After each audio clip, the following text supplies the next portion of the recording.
Oke, Assalamualaikum warahmatullahi wabarakatuh, teman-teman semua. Waalaikumsalam warahmatullahi wabarakatuh. Waalaikumsalam Waalaikumsalam warahmatullahi wabarakatuh. Jadi pada kesempatan ini kita akan belajar tentang bagaimana itu asesmen, ya. Jadi, namun sebelum kita mulai kegiatan kita pada hari ini, kita berdoa dulu agar insya Allah apa yang kita pelajari, yang kita belajarkan insya Allah mendapat berkah dan bisa kita aplikasikan dalam kehidupan sehari-hari kita sebagai guru. Doa saya pimpin dari sini saja ya. Boleh, Ya. silakan. Oke, berdoa dimulai.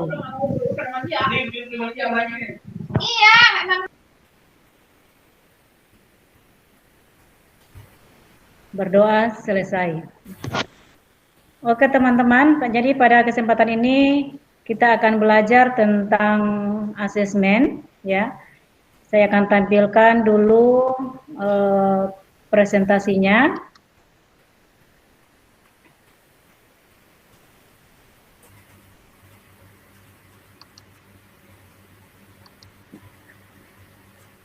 Oke, bisa terlihat?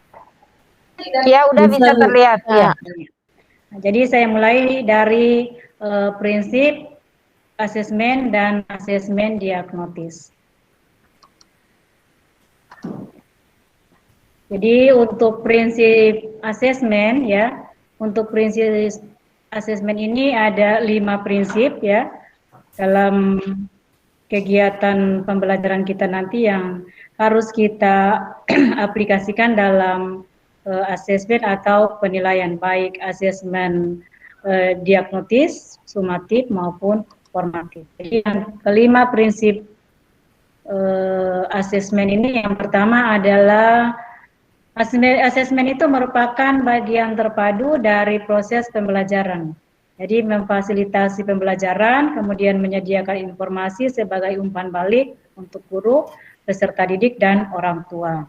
Kemudian prinsip yang kedua, bahwa asesmen itu perlu dirancang dan dilakukan sesuai dengan tujuan. Yang ketiga, asesmen dirancang secara adil, valid dan dapat dipercaya, kemudian memberikan informasi yang kaya bagi guru, peserta didik, dan orang tua mengenai kemajuan dan pencapaian pembelajaran serta keputusan tentang langkah selanjutnya. Jadi tindak lanjutnya seperti apa? Nah, itu termasuk pada prinsip asesmen. Kemudian yang prinsip yang keempat, itu asesmen sebaiknya meliputi berbagai bentuk tugas. Jadi ada tugas, kemudian dalam bentuk instrumen dan teknik yang sesuai dengan tujuan pembelajaran yang ditargetkan oleh guru. Kemudian yang prinsip yang kelima, laporan kemajuan belajar dan pencapaian peserta didik bersifat sederhana dan informatif, kemudian memberikan informasi yang bermanfaat untuk peserta didik dan orang tua dan data yang berguna untuk penjaminan dan peningkatan mutu pembelajaran. Jadi ini adalah 5 prinsip dari asesmen. Kemudian ini alur dari penerapan asesmen dalam pembelajaran. Jadi alurnya mulai dari tahap persiapan, di mana untuk tahap persiapan ini mulai dari komite pembelajaran. Nah, untuk komite pembelajaran ini termasuk di situ adalah guru, ada kepala sekolah, kemudian ada pengawas ya yang sudah pernah mengikuti pelatihan tentang sekolah penggerak. Kemudian komite pembelajaran memfasilitasi in-house training. Jadi setelah mengikuti pelatihan sekolah penggerak itu Bapak Ibu guru atau kepala sekolah yang sudah mengikuti PSP itu melakukan IHT ke teman-teman guru yang belum pernah mengikuti pelatihan PSP.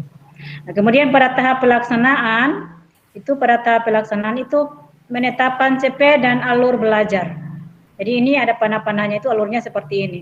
Kemudian asesmen untuk mengetahui posisi murid di awal dan di akhir siklus pembelajaran.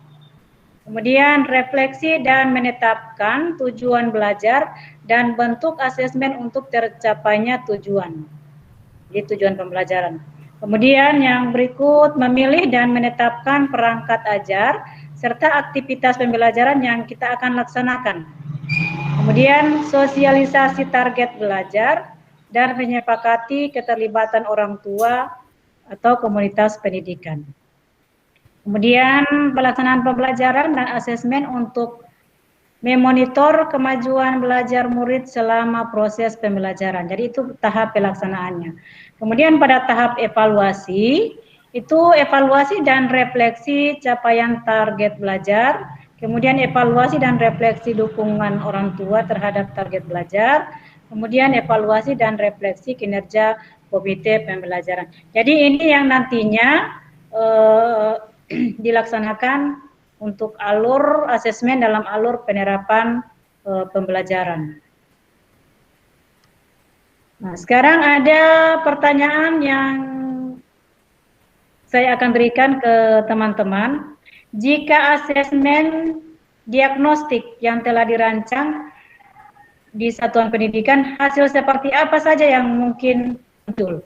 Jadi di sini ada dua pertanyaan. Nah, pertanyaan yang pertama ini. Jadi asesmen itu adalah penilaian.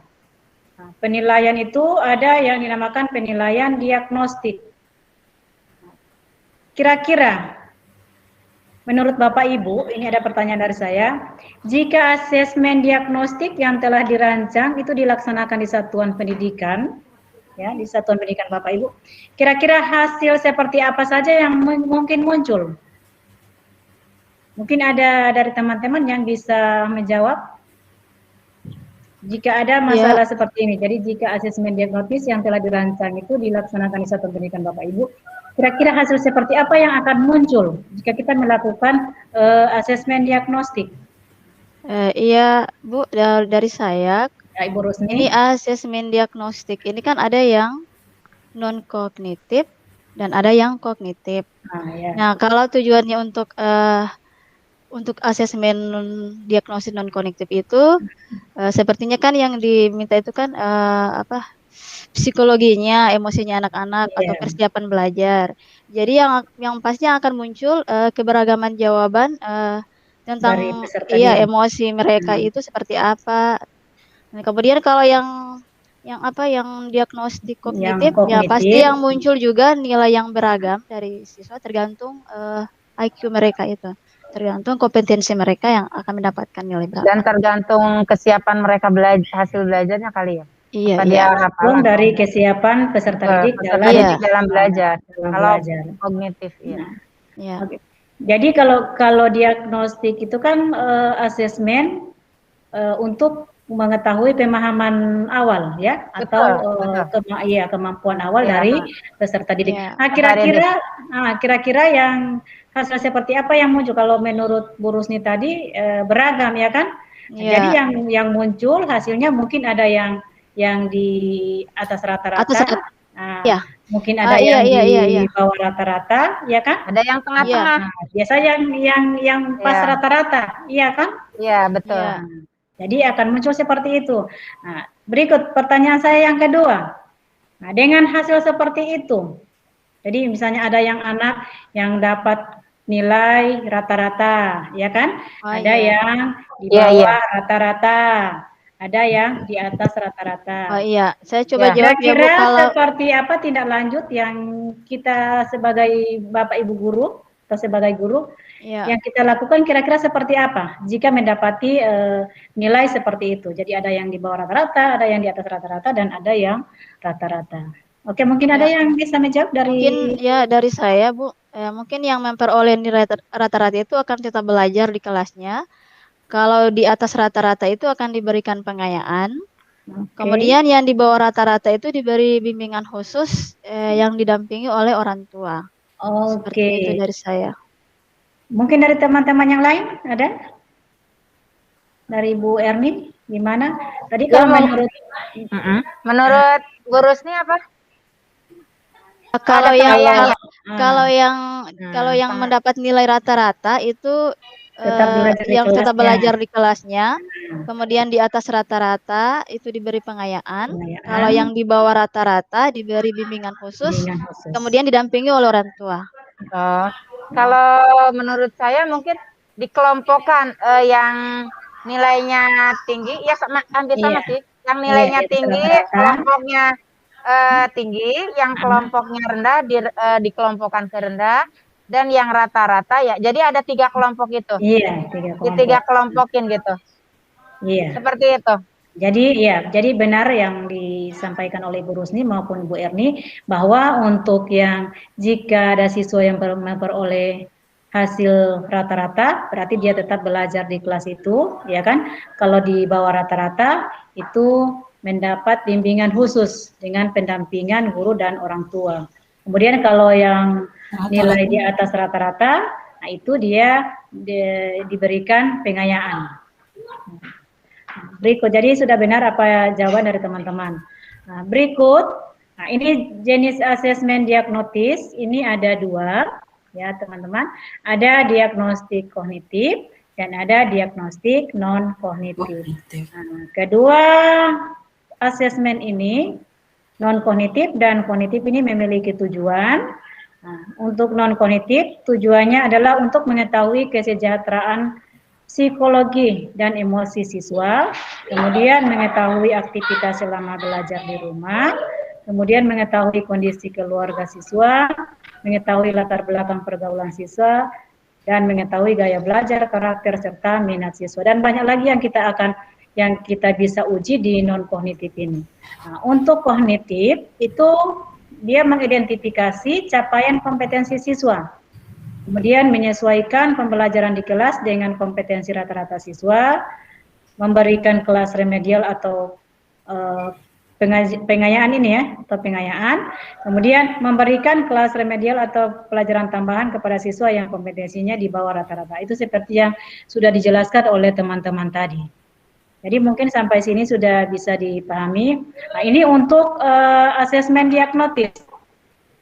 Nah, berikut untuk mungkin dari teman-teman ada yang ditanyakan untuk asesmen diagnotis ini?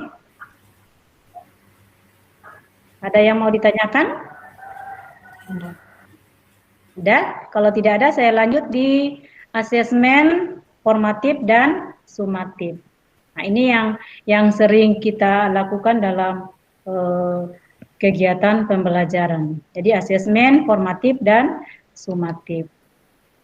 Ini kita ketahui ini ada jenis-jenis asesmen, ada asesmen formatif dan ada asesmen sumatif. Jadi ada asesmen as learning, kemudian ada asesmen for learning, dan ada asesmen of learning.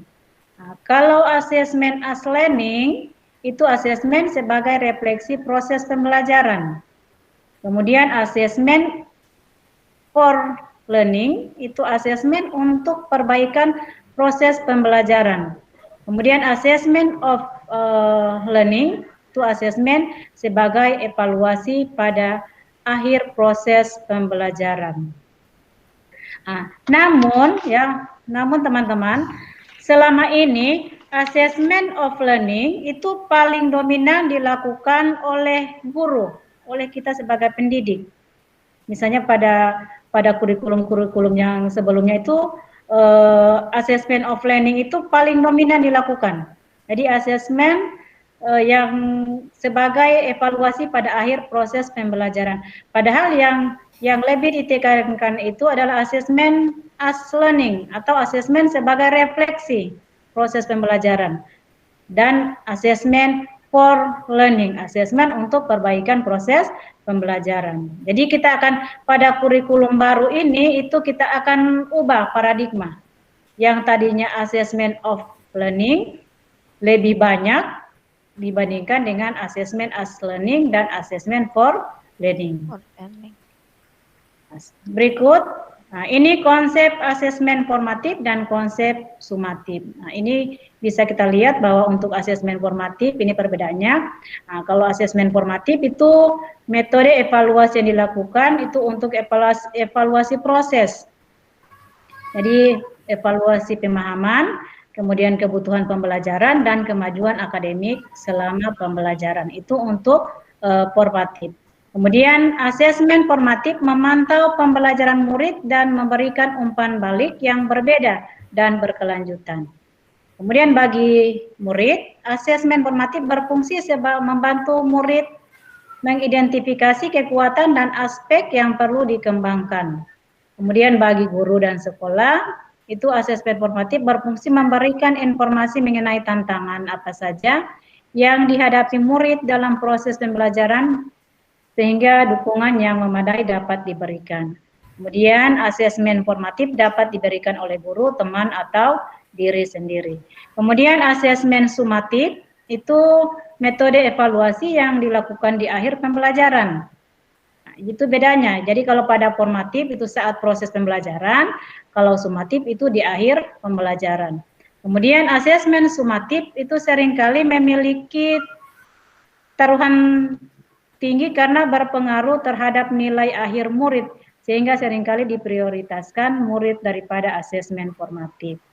Kemudian umpan balik dari asesmen hasil akhir ini atau sumatif dapat digunakan untuk mengukur perkembangan murid, untuk memandu guru dan sekolah merancang aktivitas mereka untuk proyek berikutnya. Jadi itu untuk konsep asesmen formatif dan sumatif. Nah, kemudian ini adalah fungsi dari asesmen formatif dan asesmen formatif dan sumatif. Nah, ini perbedaannya. Ya. Jadi fungsinya untuk guru itu mengawasi pembelajaran murid, kemudian memastikan perkembangan murid, mengecek pemahaman murid. Itu fungsinya untuk guru. Kalau untuk siswa itu mengevaluasi pembelajaran sendiri. Kemudian untuk murid juga itu membangun pengetahuan, kemudian mengidentifikasi kekuatan dan kelemahan, kemudian meningkatkan kemampuan. Nah, pada asesmen sumatif untuk guru, fungsinya adalah untuk mengukur apakah murid sudah memenuhi capaian pembelajaran dan sejauh mana sudah mencapai akhir unit pembelajaran. Kemudian meningkatkan pengajaran dan pembelajaran selanjutnya. Kemudian fungsi asesmen sumatif untuk murid itu memahami perform di akhir unit pembelajaran. Kemudian memahami apakah mereka sudah memenuhi capaian pembelajaran dan sejauh mana sudah mencapai akhir unit pembelajaran. Kemudian ini ada gambar. Nah, ini yang saya sudah jelaskan tadi.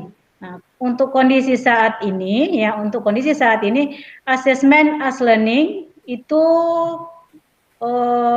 lebih banyak, yang paling besar yang kita laksanakan adalah asesmen of learning dibandingkan dengan asesmen for learning, asesmen atau penilaian untuk pembelajaran dan asesmen sebagai pembelajaran. Nah, pada kurikulum baru ini, kurikulum sekolah penggerak diharapkan itu bertolak belakang, berbanding terbalik. Jadi asesmen for learning itu harus lebih dominan, asesmen for learning dan asesmen as learning itu lebih banyak dilakukan dibandingkan asesmen of learning. Nah, ini yang kita mau untuk kurikulum baru ini. Nah, ini penekanan pada asesmen formatif. Jadi ini asesmen sumatif, asesmen formatif itu diharuskan asesmen formatif itu lebih banyak yang dilakukan dibandingkan dengan asesmen sumatif. Karena asesmen kalau asesmen sumatif itu kan setiap menyelesaikan misalnya 1 unit. Berikut bentuk asesmen formatif dan sumatif itu ada 2, ada bentuk asesmen tidak tertulis. Yang tidak tertulis ini ada diskusi kelas, ada produk, kemudian ada presentasi, ada drama, ada tes lisan. Ini bentuk tes formatif dan sumatif yang tidak tertulis.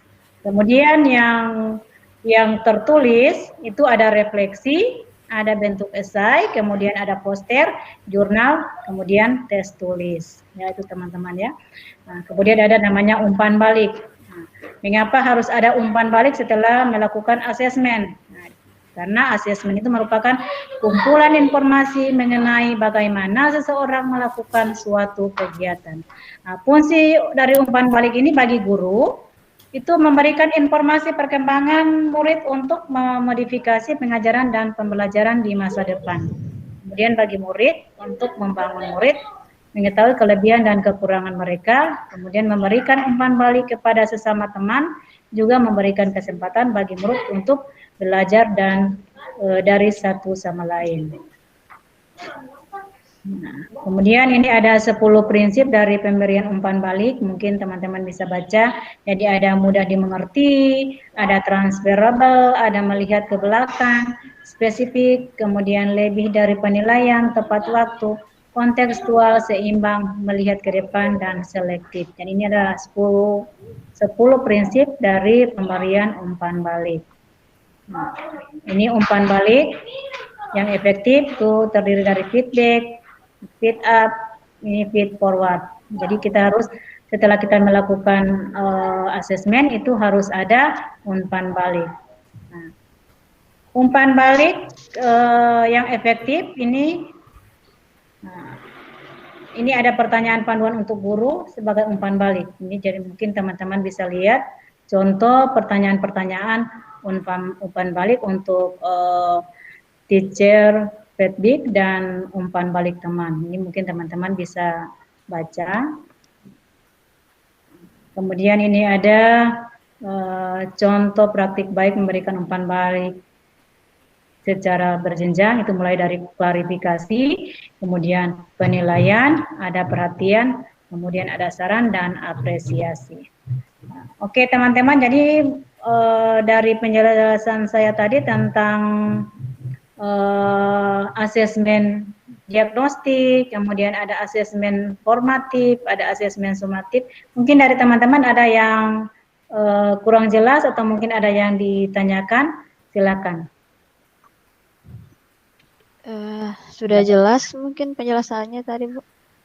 Kalau sudah jelas, sekarang ada kuis dari saya. Saya akan berikan kuis. Kuisnya mudah, pertanyaannya sesuai dengan apa yang saya sudah jelaskan tadi mengenai asesmen, baik asesmen diagnotis, yang terdiri dari dua, ada diagnosis kognitif, diagnosis non-kognitif, kemudian formatif dan sumatif. Nah, ini cuma menjawab benar atau salah, ya. Pertanyaannya ada 5. Jadi pertanyaannya berkaitan langsung dengan materi yang saya sudah jelaskan atau saya sudah sampaikan. Menjawabnya hanya benar atau salah. Langsung dijawab saja ya, langsung nanti di on-kan mikrofonnya. Nah, pertanyaannya pertama, selama ini, mungkin teman-teman bisa dengar baik-baik soalnya, selama ini assessment of learning paling dominan dilakukan oleh pendidik dibandingkan assessment for learning dan assessment as learning. Penilaian pencapaian hasil belajar harusnya lebih mengutamakan assessment as learning dan assessment for learning dibandingkan assessment of learning. Benar atau salah? Benar. Benar. Benar. Benar. Ibu Rusni benar? Iya. Ibu Rosi benar. Ibu Erni gimana? Bu Erni gimana? Jadi jawabannya adalah benar. Benar. Ya, jawabannya adalah benar. Itu kan saya sudah jelaskan juga tadi bahwa penilaian untuk mencapai hasil belajar harus lebih mengutamakan pada asesmen as learning dan asesmen for learning dibandingkan dengan asesmen of learning. Jadi itu yang kita harapkan pada kurikulum paradigma baru ini. Oke, pertanyaan yang kedua. Pertanyaan kedua, tujuan asesmen diagnostik adalah bertujuan untuk mendiagnosis kemampuan dasar siswa dan mengetahui kondisi awal siswa. Benar atau salah? Benar. Benar. Benar. Benar. Benar. Berni? Oke, benar. Jadi jawabannya adalah benar. Jadi tujuan dari asesmen diagnosis itu adalah untuk mengetahui Mengetahui kondisi awal kondisi atau awal anak, ya. kemampuan dasar Kemampuan dari dasar anak. peserta didik. Iya, Oke, betul. jadi jawabannya adalah benar. Pertanyaan yang ketiga, masih berkaitan dengan asesmen. Asesmen formatif dilaksanakan setelah melaksanakan kegiatan pembelajaran. Salah. Benar. Salah? Salah. Kalau formatif itu kan yang penilaian seketika sedang berlangsung. Nah, berarti jawabannya? Salah. Jawabannya adalah? Benar. Salah. Benar atau salah? Salah kan? Asesmen formatif dilaksanakan setelah melaksanakan kegiatan salah, pembelajaran. Salah. Oh iya, bisa diproses. Iya, salah.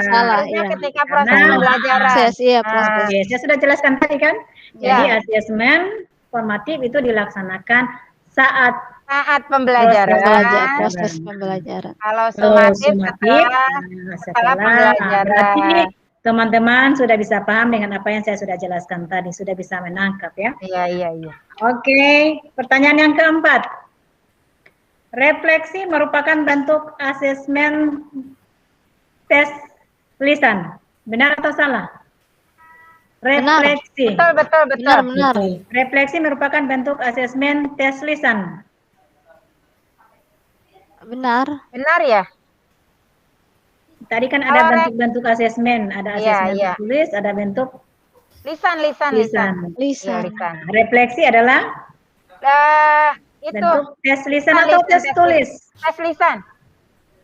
Dua-duanya bisa, mungkin bisa dites.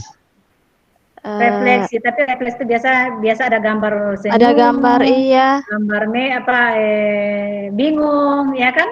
Iya. Ada gambar. Jadi dia termasuk bisa pada tes tulis. Oh, tes tulis. Oke, yang kelima, berarti